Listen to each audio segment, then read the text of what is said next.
What's up, everybody? It's betMedic speaking, and this is arguably the most comprehensive and profitable betting channel on YouTube. I have experience of betting the UFC and MMA for more than 9 years, and I'll be here sharing my betting strategy for the upcoming events.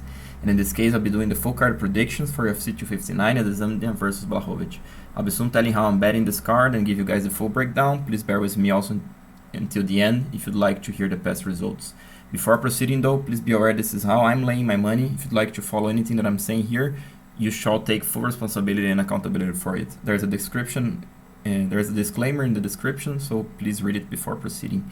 This is a hobby of mine, and sharing everything with you guys give me an extra effort and some time to put all of this together. So if you'd like to show your support, your appreciation for the channel, the strategy, and hopefully the maximization of profits or reduction of losses that I'm hereby helping you guys with, there is a link in the description for my Patreon account, and also there's an email where you guys could give me an international PayPal donation. All right, so with no further ado, let's get into the bets and the breakdown. Please also like and subscribe, share with your friends, guys. This is a very early upload that I'm making. Today is still January 20th of January, so it's nearly more than 1 month from the card, but I'm sharing this early for two reasons. First off, I would like you guys to take a look at it, and if it makes sense for you to take the early props for these fights, because I think there are great opportunities here from a betting perspective. And second, this is a so stacked card, guys. This is ridiculous. The ridiculous card is one of the best cards I have ever seen. Only amazing fights, high level stuff. So I'm also excited to watch this and break down for you guys. All right. So how I'm betting this card, basically. So let me real quick say who I'm picking and I'm betting. Between Joseph Benavidez and Askarov, I'm picking Askarov. I'm not betting this fight. Petr versus Aljamain Sterling. I'm picking Sterling. I'm not betting this fight. Livia Renata Souza versus Amanda Lemos. I'm picking and betting Amanda Lemos, 3% of my money. I think this is a medium quality bet. I like Amanda Lemos to win this fight, so I'll be soon breaking this down. Kenney versus Dominick Cruz. I'm picking Cruz, but I'm not betting the fight. So when I'm saying I'm not betting, I mean the straights and parlays, alright? So there's always prop bets that I'm taking a look, so also bear with me here for the breakdown. Kyler Phillips versus Rogerio Bontorin. I'm picking Kyler France, but I'm not betting the fight. Israel Adesanya versus Blachowicz. I'm picking Adesanya, I'm not betting the fight.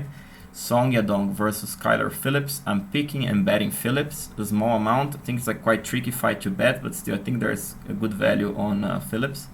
Elliott versus Jordan Espinosa. I'm picking Espinosa, I'm not betting the fight. Uros Medic versus Aalon Cruz. I'm picking and betting Medic. It's a medium quality bet in my opinion. I like Medic to win this fight. I think he's going to dominate the fight. Makhachev versus Dober. I'm picking Makhachev. I'm not betting the fight.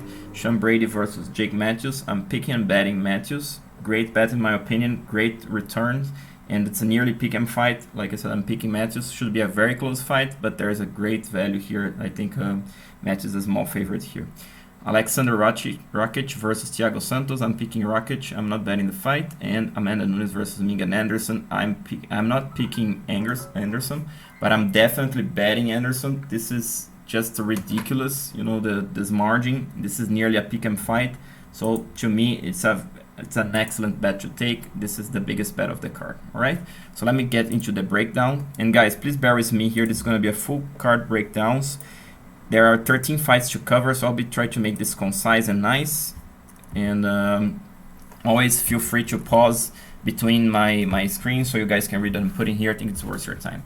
All right, so Amanda Lemos versus Livia Renata Souza.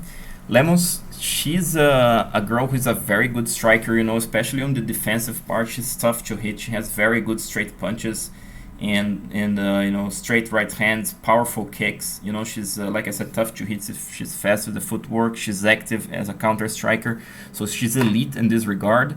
Offensively, she's not elite, but she's still very good. She moves forward pretty well, throws straight punches, good tip kicks. When she decides to go to, she's very powerful. And that's why she's 4-star here. Now Livia, she's on the offensive part quite decent. She has basically an overhand, and she tries a leg kick as well. But defensively, she's very poor. She doesn't move much. She gets hit quite a lot. She doesn't react well when she gets hit. So that's why she's 2-star here. In terms of grappling, I'm giving 3-star for either of these girls. This may surprise some of you because Livia is known as a BJJ player. She's quite good there, but honestly, guys, I'm not that impressive, especially on the defensive part. She's not that active. She holds guard for some reason, and on the offensive part, also she's not the the best, the girl who controls the best. She has some back taking, some stuff, but it's not at an elite level. Also, the wrestling is not that good, so that's why I'm giving her a 3-star. Amanda Lemos also, she's quite decent from the top. She's not much of a grappler, but she has good ground and pound. So, I could even give 2-star for Lemos here to show that Livia has an advantage there, but still, it's quite even, guys. If Amanda Lemos takes the top position, she has enough skills to defend the sweeps and hold the top position and do damage, right? So that's why you guys can also see that this is fairly equal too.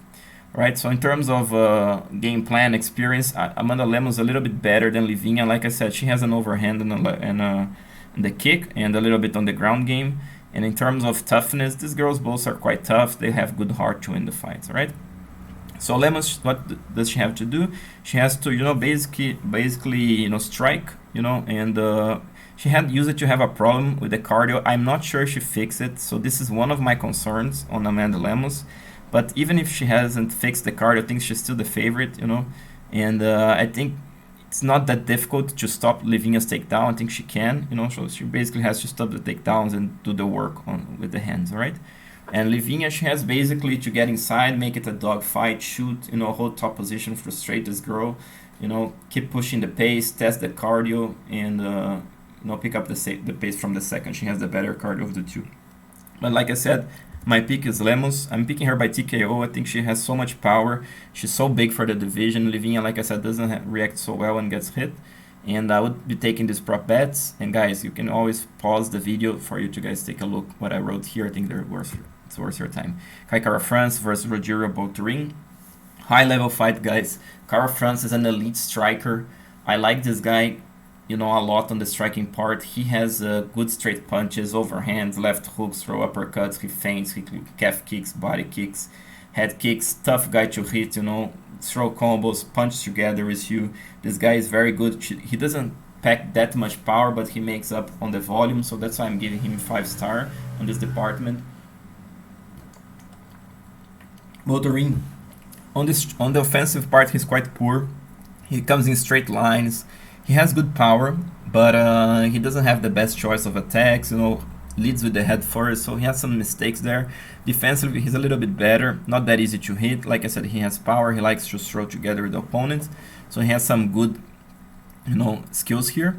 On the ground part, this may surprise some of you guys because this guy is an elite BJJ player. He definitely is. I'm not giving him 5-star for 2 reasons. For one reason, wrestling, and 2 aspects, offensively and defensively. He struggles with the wrestling, but if he gets to the ground, this guy it's elite. I could easily give him 5-star. Even said that.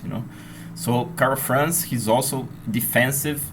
He's actually the opposite. He's a pretty good wrestler, but not that, like American, technical or a Russian Sambo wrestler. And but on the defensive part, he's very good. He's not much of a grappler, but this guy is very tough to take down. So let me do one thing. Let me take 1-star from here and put it to Bontorin, because this guy, especially from the defensive part, he's elite. All right. So on terms of game plan, I like a lot Kara France game plan. His experience. This guy has over 30 fights, and he's still very young, 28 or something, even 25, I don't know. Let's take a look at there. I think I have that. And I also like his cardio, his toughness. He's not the biggest guy, but still he's very tough and still young. And Bontorin, he's a big guy for the division, not that tall, but very strong, but doesn't have the best game plan. So that's why he has 4-star here. All right.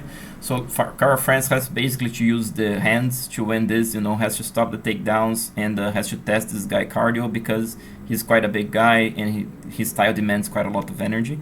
And Bontorin has basically to bring the fight to the ground. I would say that it's best to frustrate Kara France in the beginning and try to take the back and whatnot. And if nothing goes right, make it a dog fight because he has more natural power. He's the bigger guy. All right. So the pick is France by decision. These would be the prop bets that I would be taking a look. And guys, pause the video. You guys can take a look on what I wrote here. So Song Yadong versus Kyler Phillips. Excellent fight again. It's a high level fight. Both of these guys, on the offensive, 5-star hands down. Yadong is more like a traditional fighter, likes log kicks, straight punches, uppercuts, swings, but he's ultra fast, great power. Phillips is 5-star, even though he doesn't have as much as punching power as Yadong. He has lots of kicks, like head kicks, his pins, he goes flying knee, and he times it very well. So he's definitely 5-star himself. Defensive, I like Yadong a little bit better. He uses the footwork a little bit better, and it's a little bit tougher to hit, but it's still... Phillips is an elite striker himself, not that easy to hit at all. He times his opponent very well, so he's very good there too. In terms of the grappling, I'm giving 4-star offensively for both. Yadong's more like a wrestler, whereas Phillips is more like a grappler, but they both have very good wrestling, especially Yadong. Defensive, Yadong is like very active from his back. He's very tough to hold down, and this guy's an elite BJJ player. He's very dangerous from his back, sweeps, arm bars, triangles, leg locks, you name it. The guy can do everything, And in terms of game plan, I like Yadong's game plan a little bit better. Has also more experience, so that's why he's 5-star here. And he's also has proven his cardio a little bit better throughout the fights. Kyler Phillips had cardio issues in the past. In the last couple of fights, he seems to have fixed. But still, I have a little bit of a doubt on Phillips yet, even though I'm betting him, like I said. But still, I'm giving him 4-star. Here could be 4.5, and here also 4.5. So these guys are very well matched, all right? So Yadong has to keep the center of the octagon, feint, draw the attack, use the clinch, and no grappling with this guy. He can clinch, but just on the standing clinch, not bring the fight to the ground.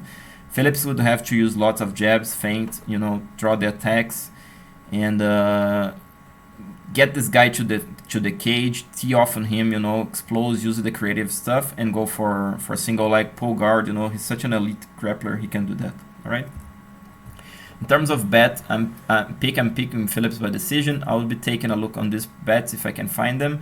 So now Phillips is at plus 160. I think it's a good bet to take. I take that, but like I said, Yadong is a very good fighter. I'm still not sure about Phillips' cardio.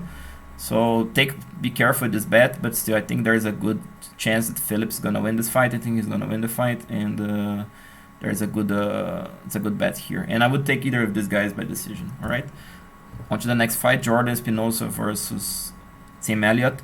Interesting fight, two different styles. Espinosa, a very fast guy, very good with the jabs, with the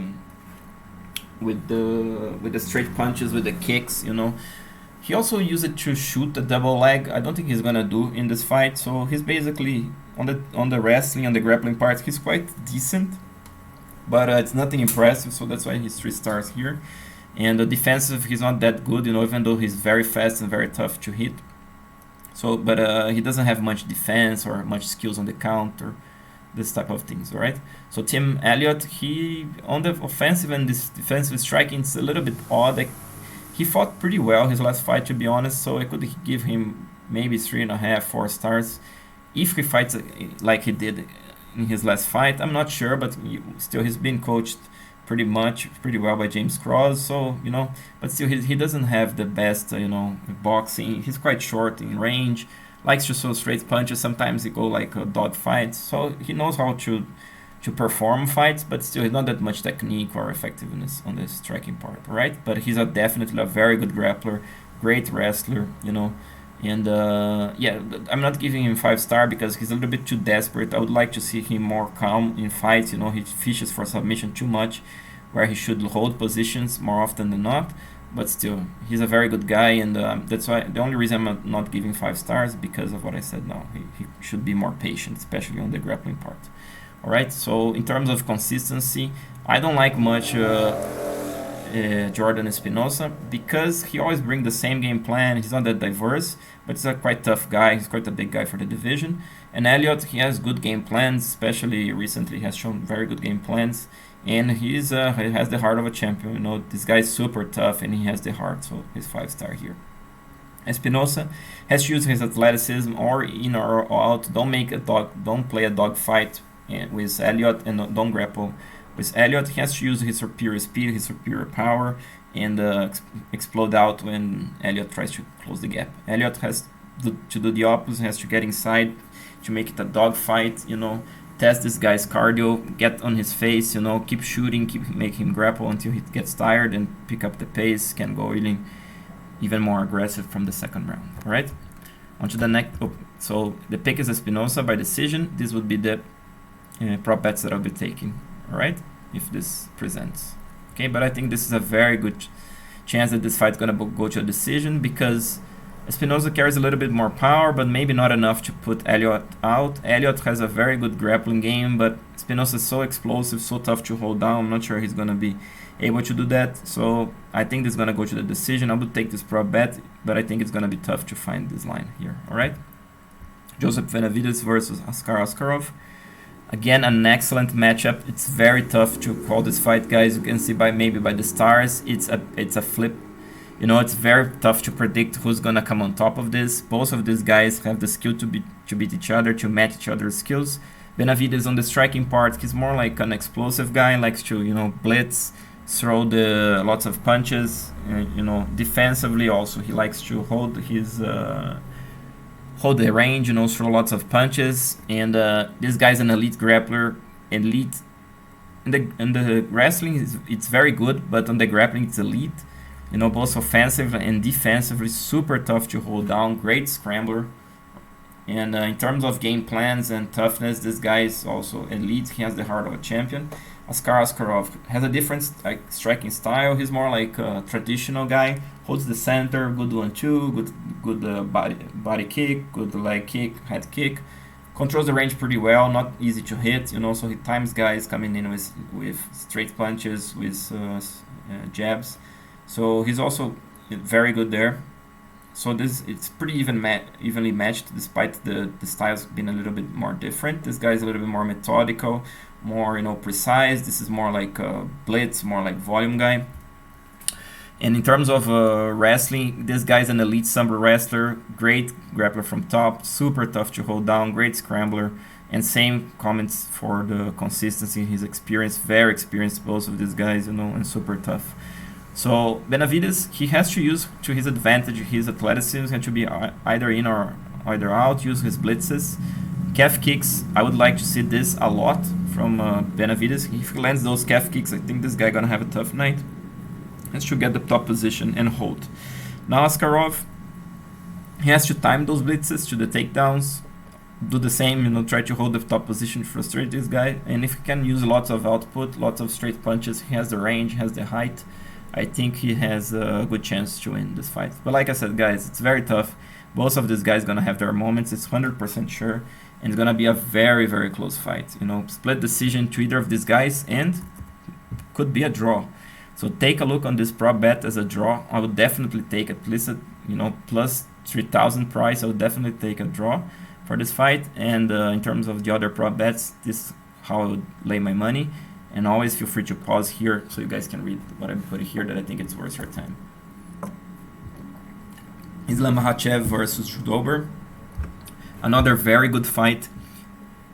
I think Makhachev is the favorite here, and the reason is the striking is pretty, you know, matched. Like I said, Dober is a more credentialed guy. He has more natural power, at least on the punching power. And but you know, Makhachev, he's a very good striker himself. You know, like good 1-2s. He's not afraid to throw. This gives him such a massive edge because he's such an elite grappler. You know, such an elite wrestler and elite grappler. So he throws with reckless abandon. He has power. So he comes forward. He doesn't care. You know, he keeps throwing. You know, he throws technically too. So he's 4-star on the offensive part. On the defensive, tough guy to hit. Very strong chin. Can bang with you. You know, has good power, like I said. So is Dober, by the way. You know, Dober is a tough guy. I think he has been TKO'd a little bit, like a couple of times or one time. Don't remember now. But still, he moves very well. He swings, you know, has good defense, good angles, and like I said, punches very well with the opponent. So he's also an elite guy there. So both of these guys, very evenly matched on the feet. And on the ground, that's where Makhachev should shine. He's an elite wrestler, like I said, Khabib style, sambo wrestling, chain wrestling, control. He's a better BJJ player than Khabib is, so he's not that too much of pounding guys in the cage. He can control, take the back, create scrambles. Incredibly tough to take down, incredibly tough. So he's also a very good grappler from his back. So this guy is an elite grappler, and he's super tough. Great game plans.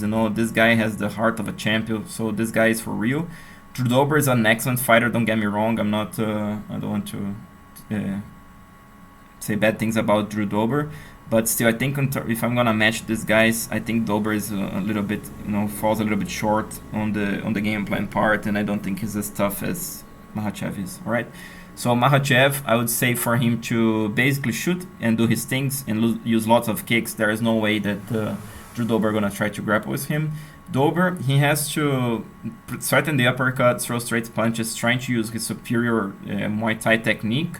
And no way that he's going to grapple with this guy. Avoid kicking, not to get taken down, but obviously he's an elite striker. He knows when to use the kicks. The calf kicks would be good, and the head kicks, to get some damage on Makhachev. All right, so like I said, I'm picking Makhachev. I'm going by submission, and this would be the prop bets that I'll be taking.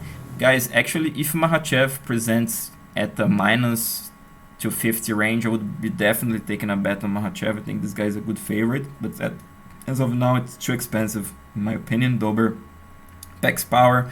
At the end of the day, you never know. Makhachev got probably TKO'd once, I remember, with Adriano Martins. I bet Adriano Martins that fight. That's why I remember so well. So, yeah. So, you never know at the end. Small gloves, whatnot. This guy has power. So, it's too expensive line to bet Makhachev. But I would say stay out of this fight because it's a very little chance that Drew Dober has in this fight, in my opinion. All right, on to the next fight, and always feel free to pause here to read this. And here we have Randy Costa versus Trevin Jones, right? So good matchup. This guy here on the offensive part, he's very dangerous. When he starts going, he has such an odd style. He kind of drops the hand, swings, with some weird angles, weird, speed on the punches. He goes low, then he explodes, but he's so big and so strong for the division, naturally heavy-handed. I'm giving him 4-star. I could easily give him 5 if he could polish himself a little bit, throw more volume. But when he starts getting going, man, he's super dangerous. And the defensive part, he's quite poor. Could even give him 2 stars because the hands drop. He's easy to hit. But he gets hit and he goes forward. That's why maybe I got him 3 stars because he keeps going, man. Forward, this guy is a big guy. Likes to make ugly fights.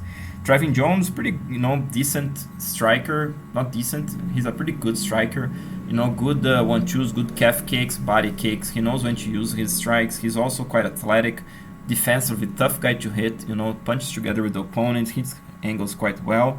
But he has some flaws here and there. That's why he's 4-star. And Randy Costa, I haven't seen much of his grappling, but I think he got taken down fairly easily from what I've seen. Also very poor offensive takedown, offensive wrestling, not good. So I gave him 3 stars here, whereas Trevin Jones is better in this department. He's a good grappler, not easy to take down, good grappler, good wrestler, again, good grappler also from top, good ground and pound. Not an elite level again, but definitely 4-star. This guy has good game plans, I like it, and he's super tough. And Trevin Jones too, he has good game plans. I don't think he's as tough, as big, as Randy Costa. That's why he has 1 star less, but still, this guy is also legit. Costa has to use I would say for him to use simple boxing combo. He has such a massive reach advantage in height in this fight. And if he can't make it right, just go for a dog fight, blitz, get inside, make it ugly, and defend the takedowns. Jones, he has to use his superior technique on the boxing, has to avoid getting controlled and avoid the cage. And the reason is, like I said, when this guy starts getting tee off, he's super dangerous with those wide shots. And I would like to see Trevin Jones get this fight to the ground. Now, guys, I was tempted to bet both of these guys, to be honest. I was kind of back and forth, a tough fight to call.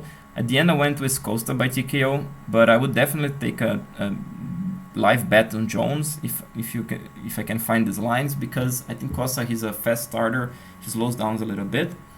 And I would also take a look on these prop bets. Okay, so again, pause the video here. You guys can read my comments. I think it's very good for you. Uros Medic versus Aalon Cruz. Another very good fight. I think it's a great fight to bet in my opinion. I like Uros Medic here. He's very dangerous as a striker. This guy is big for the division. He's 6'1" or 6 foot, I don't know. But still, he's not a small guy. He's not a thin guy. He's a very, powerful, heavy-handed guy. Great striker, body kicks, tip kicks, leg kicks. He feints, he draws attacks, straight punches, and he puts pressure on guys. Good volume. He's patient when he should. Defensive, tough to hit. Punches together with the opponent. Small flawed here and there. That's why he's not 5-star. But this guy's near an elite level already. He's very young and fairly inexperienced, but still he's a very good striker.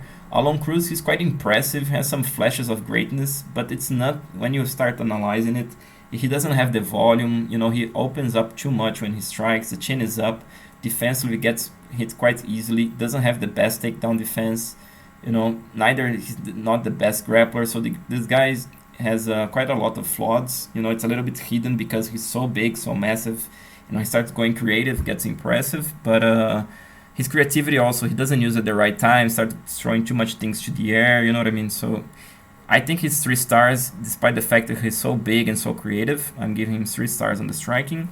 Defensive grappling, Uros Medic is not the best, and I haven't seen any of his footage on offensive grappling. Alright, and in terms of consistency and game plan, I'm putting these guys quite even. But like I said, I think Uros Medic has a great advantage to win this fight because Aalon Cruz, I don't think he's going to be able to take Medic to the ground. And on the striking part, this guy's physical and the technical skills going to shine, in my opinion. Only if Cruz brings something that I've never seen, but I think it's going to be tough because he's already so dynamic, so what else can he add to the table? Or Medic comes off for some reason, but still I think Medic is a good favorite here. So Medic has to block the kicks and use the basic kickboxing type of thing that, counter kick with a kick, counter punch with a punch, because he's the superior athlete in this fight, And I would like to see him corral Aalon Cruz, get off the shots, which I think he will. It's very much his style. Cruz has to use his height, his reach, be careful with backing up straight and don't trade with this guy, has to use all footwork, all straight punches to avoid the power shots from Uros Medic. So, like I said, I'm picking Medic by TKO. This is not correct, so give me a second, I'm going to be fixing this now. Alright, I'm back. So, yeah, Medic by TKO to take this prop bets, and always feel free to pause the video, take a look on these comments that I put here. So now it's Brady versus Jake Matthews. Brady is a more complete fighter, quite good striking. I like his volume. He likes, to go forward, use lots of straight punches. Sometimes he goes with the hooks, leg kicks, push kicks. I'm giving him 4-star on the offensive and 4-star on the defense because he's also not that easy to hit. And to compare a little bit with Jake Matthews, he's a little bit better than Jake Matthews, And Jake Matthews is more like a guy who fights behind an overhand and left hook. Doesn't have much volume, but has very good power. And in terms of defensive, he likes to stay on the outside, on the holding off on the cage, and then he explodes, to try to make it a grappling from his side, So he's not the best striker, and that's why Brady has a little bit of an edge here. All right. So in terms of grappling, I'm giving 4 stars for either of these guys. Brady, he's a little bit better on the clinch department. He's a little bit better wrestler than Jake Matthews is, so that's why Jake Matthews has only 4 stars, despite the fact that he's a very good grappler, great grappler. He's a better grappler than Brady is, but he doesn't have the wrestling to back it up, and he's getting 4-star here because he doesn't have the best takedown defense, whereas Brady has a very good takedown defense, not much of a technical grappling, BJJ type of thing, but very good wrestling. That's why he's 4-star here. And in terms of game plans and toughness and experience, I'm giving 4-star for Brady, and I'm giving 5 stars for Jake Matthews. He's a proven guy. He's a very experienced guy. Has good game plans, despite the fact that he doesn't have much striking. He brings good game plans to the cage. He finds a way to make his striking effectively and then find his way around the fight. and he's a very big guy, very tough guy. All right. So Brady has to use lots of feints, use basically the boxing and the striking, avoid the grappling. And Matthews has to use the body kicks, especially kick the arms to slow this guy down, use the calf kicks, because Sean Brady not going to try to take Matthews down. He may try, but I would say if he does it, he's in for a treat, because I think Matthews is going to sweep him, going to take the top position, and he's going to end up losing the position. But still, I would say for Matthews abuse with the kicks, because he's such an advantage on this matchup that he's the elite grappler. And I would like to see Jake Matthews from top. He has a chance because, like I said, he's a powerful guy. He can, make it ugly, blast on Sean Brady, make Sean Brady defend and then shoot. So even though Sean Brady has good takedown defense, I think at some point he's gonna get taken down. All right. And guys, this is a pick and fight. If you see on these stars here, I would say that Brady is a better striker, and Jake Matthews has the better game plan and the toughness. So pick your poison here. It's gonna be between these two things. I think there's more chance that Jake Matthews is gonna shine, because I like his experience better, his toughness. He's a little bit bigger. Actually they are pretty much the same size. He's a little bit taller, but both of these guys are ridiculously strong for the division. So, but either way, I think the experience here gonna be the difference. That's why I'm picking Matthews by decision. To me, it's a great bet on Matthews, and I would take any of these guys by decision. At this plus 300 size, and even Matthews, by submission or TKO, there's a chance, because like I said, this guy is so, powerful. All right, and then always feel free to pause here so you guys can read my comments. I think they're worth your time. All right. All right, guys, so let me just make a quick pause here and I'll come back. All right, just quite tired. Awesome, everyone. Moving on to the next fight, and yeah, this interruption. I just mentioned it was half an hour already. Probably that's why I was tired of talking. So I'm back after some water and coffee. All right, so Petr Yan versus Aljamain Sterling. This is an elite fight, guys. This is really an amazing fight.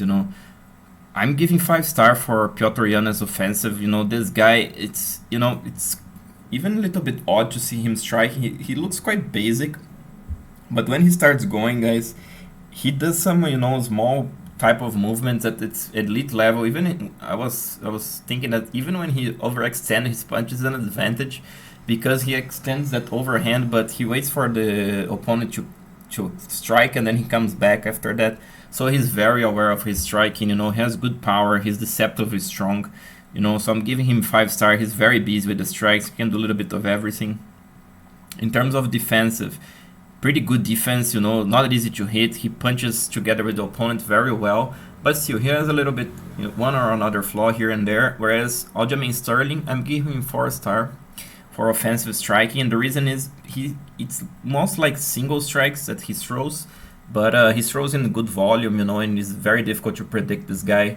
He has good, also, very long guy, very athletic, quite strong, quite powerful. So he's definitely 4-star, and defensively, he's hands down 5-star, super tough to hit, very difficult to deal with his, counter strikes. He can, throw kicks, he can throw calf kicks, he can feint, he can do everything, So he's better on the defensive than offensive, but still, this guy, like I was saying, both of these guys are elite level. All right, in terms of grappling, I'm giving 4 stars for either of these guys, and the reason is the wrestling.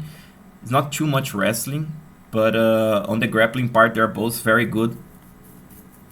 Aljamain Sterling was more like a BJJ guy, whereas Petr Yan more like a ground and pound sambo wrestler, so different styles, both very good. Defensive, this guy is nearly impossible to take down. It's incredible the way he springs like a cat, Again, he doesn't look like much, on the physical part, but he's so strong and so technical also, I saw one fight, he started throwing, leg locks, chaining with omoplatas and stuff, so he's also very, aware, very conscious from his back. He's not at the level as Aljamain is on the BJJ part. Aljamain is an elite grappler, guys. This guy, he's so long on the ground, so strong, can create scrambles, can attack arm bars, triangles, can sweep, he can go, crucifixes, leg locks, can switch to toe holds, whatever.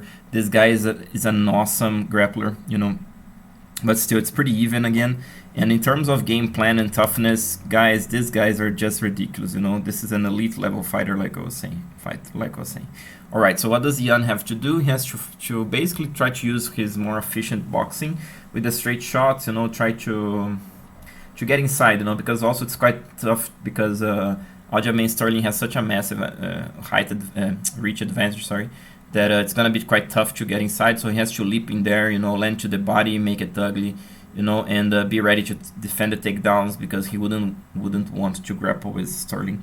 Sterling has to use his range, his athleticism, you know, use lots of kicks, you know, blast this guy's arms with the kicks because he has such a massive advantage with the grappling. There is no way, I think at least, that Petr Yan wouldn't want to grapple with Sterling. Maybe he will because, like I said, he's very aware, but still, let's see. I think he's not going to want to grapple Sterling, so I would say for Sterling, use lots of kicks, you know, make this guy come and shoot on him and make this a grappling match. All right, so guys, the pick is Sterling. The reason is I think Sterling gonna be able to stay on the outside for most of the part, use more kicks, more long strikes, and then when Petr Yan comes, he's gonna shoot. If we take Yan down, he's a massive advantage, but if not, he still can win the fight. But don't count Yan out of this. I think this is a nearly pick and fight. I was back and forth here, to be honest. But at the end, I think Sterling has disadvantages, like I was saying. And this would be the pro bets that I would be taking. Always feel free to pause the video here. You guys can read these comments. I think they're worth your time. All right. On to the next fight, Kenney versus Dominick Cruz. Guys, another great fight, you know, amazing. Both of these guys super technical. Kenney has striking style that he likes to plod forward, throw lots of volume, you know, like get into the guy's face, make it a brawl, a dog fight, throw a lot of volume, keep coming defensively. Not the best, but still he defends, keeps coming forward. Not that easy to hit, so he's definitely 4-star. I'm giving 4 on the offensive part for Dom. The reason is he doesn't carry that much power, but the volume is there, the creativity, the angles, you know. If you have never seen Dominick Cruz fight, you're gonna be surprised. You know, that's all I can say. You know, it's so much angles, so much, you know, false starts, go, come back, you know, feint and draw and hit the angle, show the head, take off the head. You know, it's just incredible to see this guy watching. He's still at an elite level. I like what I've seen from him his last fight. I think he's gonna come in shape, gonna come ready. But still, the problem we have with Dom also is the layoff. But all right, this is secondary at this point. And in the defensive part, ultra tough to hit, ultra tough to, you know, hold down, all type of things. You know, Dominick Cruz, he's said to be the best bantamweight, you know, used to be the best bantamweight, right? So the best bantamweight in the history, you know. So yeah, I think he deserves the title. So, and in terms of grappling, Kenney is an elite grappler, you know, very good wrestler. He's not 5-star on the defensive part. He gets taken down pretty easily, but it's incredibly difficult to hold him down. Not incredibly difficult, it's difficult to hold him down, but he's a very good technical grappler, you know. I'm giving 5-star for Dom in both sides. Great timing with the takedowns, good control. From his back, unstoppable, you know, good takedown defense, unstoppably grappling, elite level. They match very well on the grappling part, again, you know, as they do on the striking. I think actually I'm giving a small edge on the striking. I think Dom is more creative. A small edge on the grappling too, as you guys can see by the stars. And in terms of game plans, experience, Dom has definitely the experience. The problem here, maybe I could give 4-star for Dom because of the layoff. You know, he's like, he fought, I think in 2020, but before that was 4 years layoff, something like this, you know, so it was just ridiculous. Now maybe it was 2 years, but from the previous was 2 again, so yeah, still he's not active for sure. And the Kenney, he's more active, but still not the best game plans. I think he's still quite developing his style, to be honest, you know. And in terms of toughness, both of these guys, hands down, super tough. Kenney has to time Dom inside, you know, when Dominick comes in, he has to use the head kicks, you know, try to time those takedowns, use his superior offensive wrestling. From the top, he has advantage. From the top, Dom has advantage. So whoever takes the top position has an advantage. I think Kenney could try to time Dominick Cruz to the takedowns and try to somehow stop that movement. You know, I don't know how, but he has to find a way, like to cut him off, corral him, get off the flurry of punches, use his superior power. He's more powerful than Dominick, so he has to use that to his advantage. And basically, Dominick has to do what Dominick does, you know, keep doing his feinting, his frustration, his volume. And I would like to see him shooting and taking Kenney down, because Kenney doesn't have the best takedown defense, like I said. I'm picking basically Cruz because of the last statement. I don't think Kenney has the best takedown defense. I think Dominick Cruz is gonna be able to capitalize on that, use the creativity, the weirdness, and the takedown. So that's why I'm picking Dom. But I think this should definitely go to the decision. Both of these guys are super tough.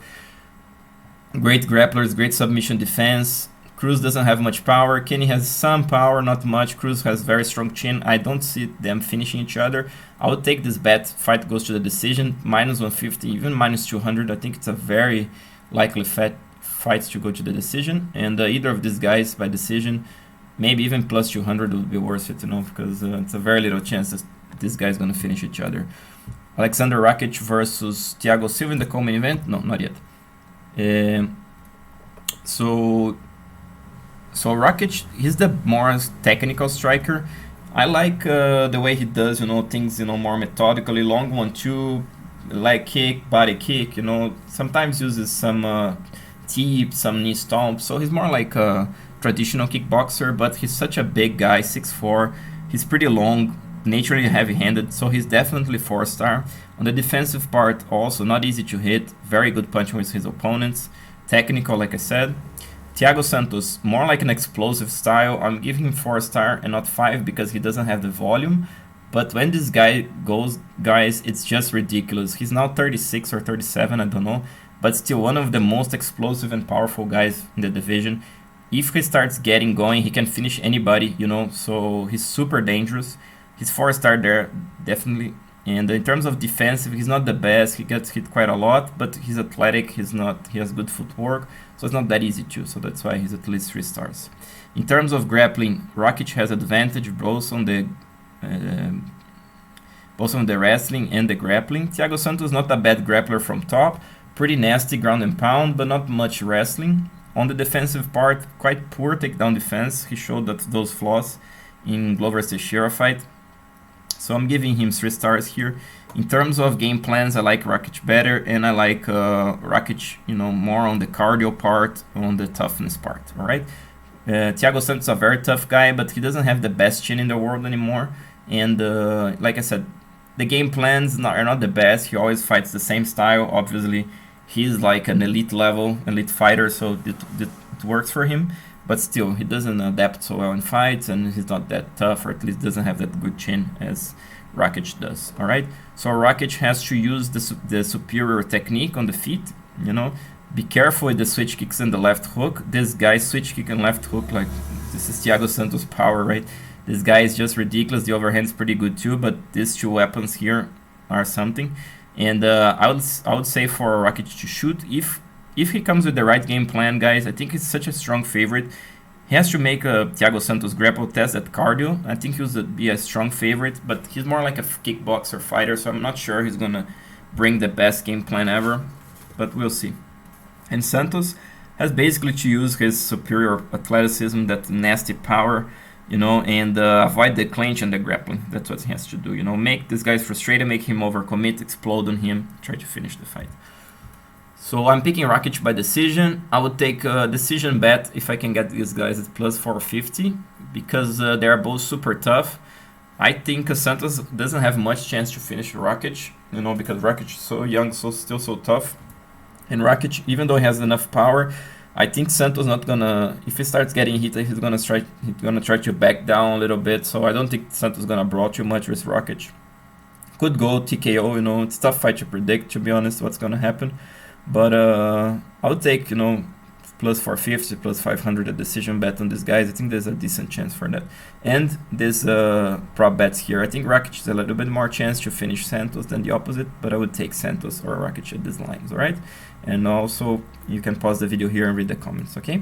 On the co-main event, Amanda Nunes versus Megan Anderson. So guys, I'm gonna be making a blunt analysis here. Don't get me wrong on anything I'm saying. I'm not offensive to anyone. This is my analysis, okay? So Amanda Nunes, the way I see her, I'm giving her 5-star on the offensive striking because she has such a, you know, explosive style, such great accuracy with that overhand special, good jabs, good kicks to the legs, she can body kick too, when she starts going, she's also super dangerous with that blitz, You guys see what she did with Cyborg. It was those long punches, slip the counters, come back with more. So on the offensive part, she's elite. But on the defensive part, guys, I'm not impressed, to be honest. She's not that easy to hit, but she doesn't move much the head. She doesn't have the best reflexes in the world. She can get hit fairly easily, to be honest. She doesn't have the best chin in the world, too. If you see Jermaine Random's fight, she got hit there, she got hurt there. So she's definitely not the best defensive striker. In terms of grappling, she's pretty, good. And her wrestling has improved quite a lot. She has a good BJJ game. I'm not giving her 5 stars because she doesn't have the activity. And defensively, she's does a good job, but again, she's not 5-star because she doesn't have the activity. In terms of her game plans, she has excellent game plans. I'll give her that. She's very good in this department. But I'm giving her 4-star, even though she has the heart of a champion. I don't think she has the cardio of a champion, because she tends to overblow herself a little bit in the first round, and she also doesn't have the best size for the division, so I could even give her 3 stars here, but I'll be keeping 4, just for a sake of comparison. And Megan Anderson, on the striking part, she's pretty good on the offensive one.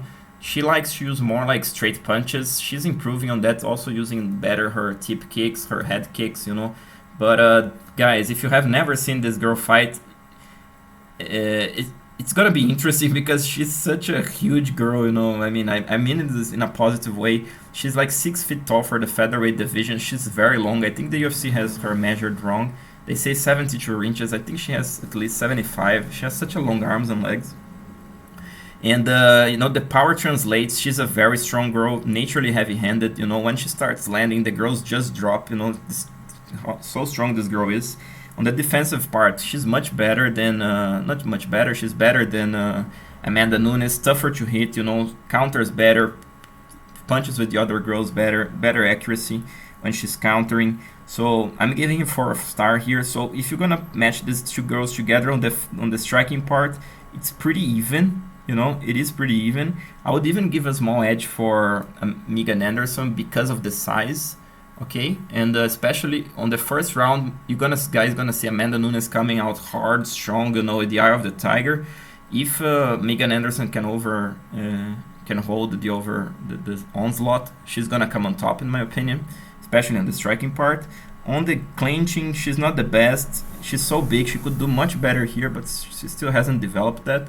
So I'm giving her 3 stars. And in terms of game plans, she's developing there, but she's not at Amanda Nunes level, but she's definitely has the size, the chin, and the cardio. Okay, so she's 5-star here.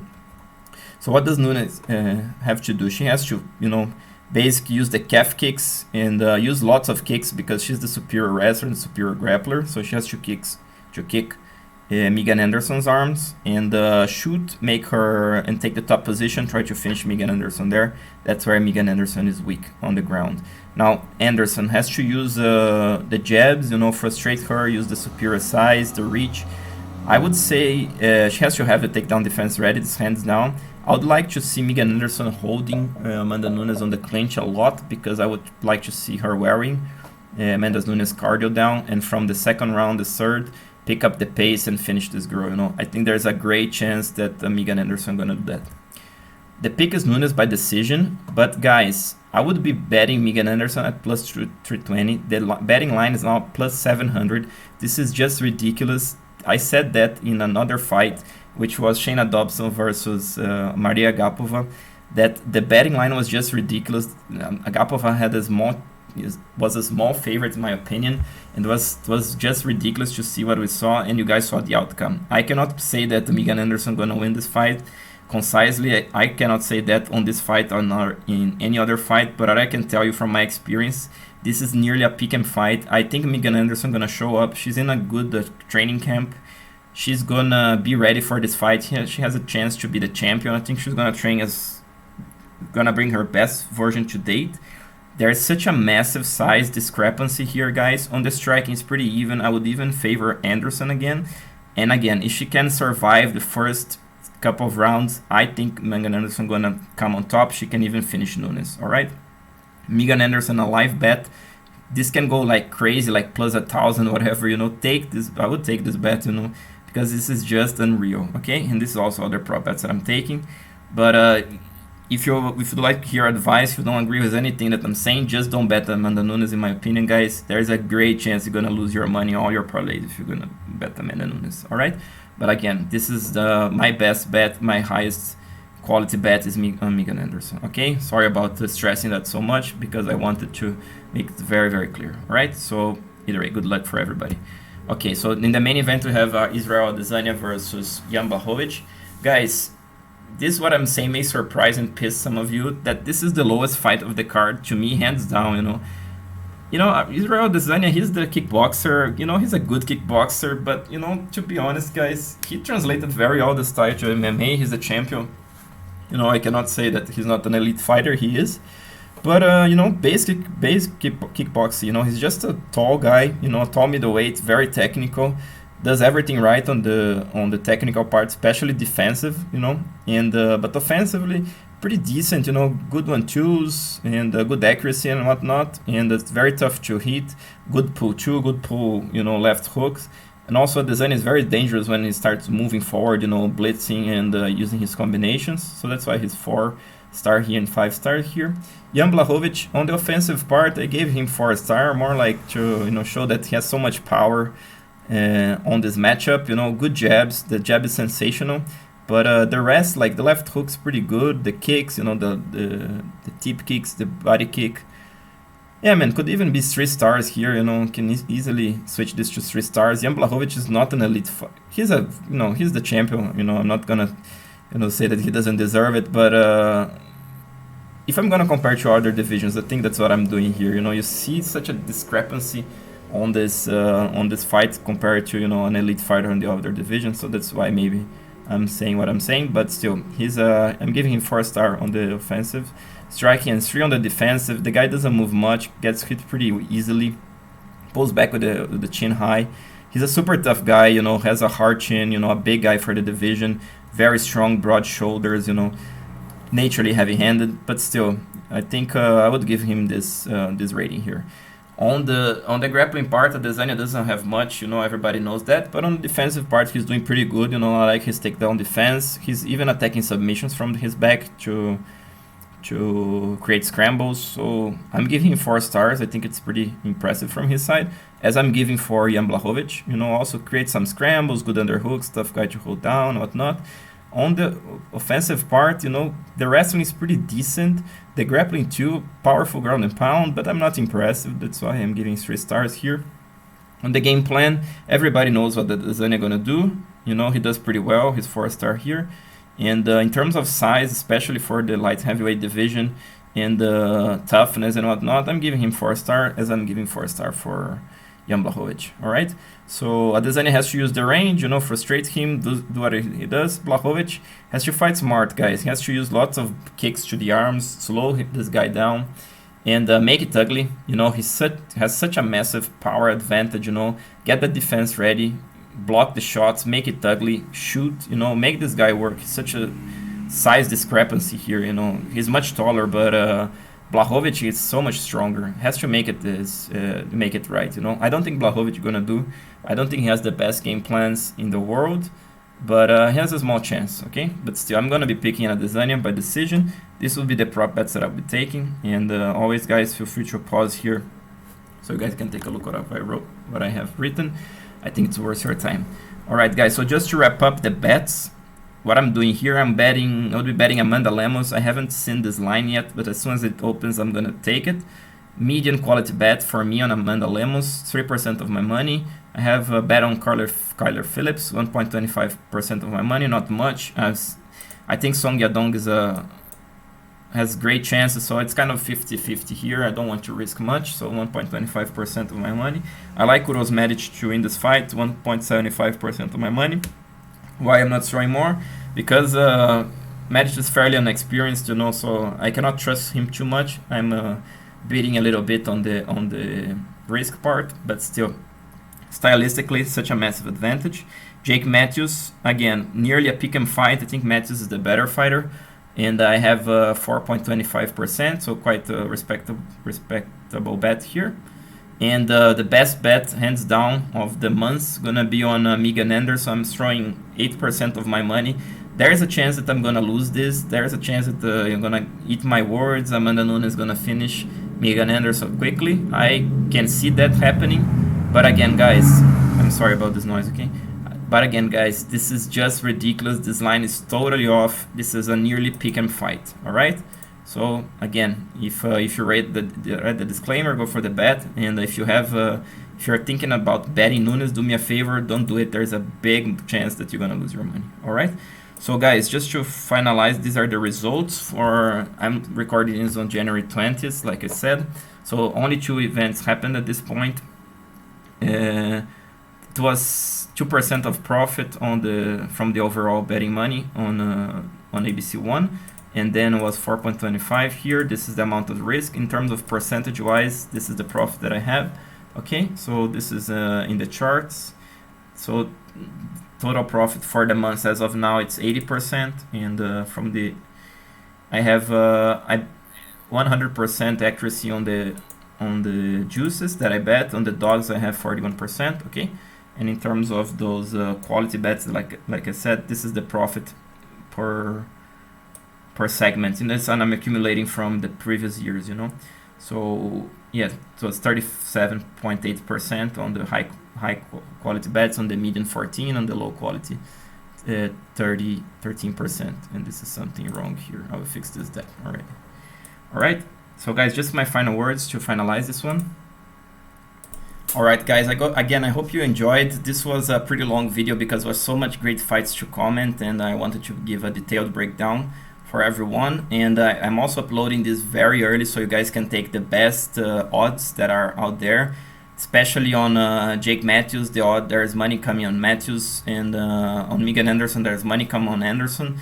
And if you're seeing this part and you haven't heard the breakdown, please hear the breakdown. I think it's worth your time.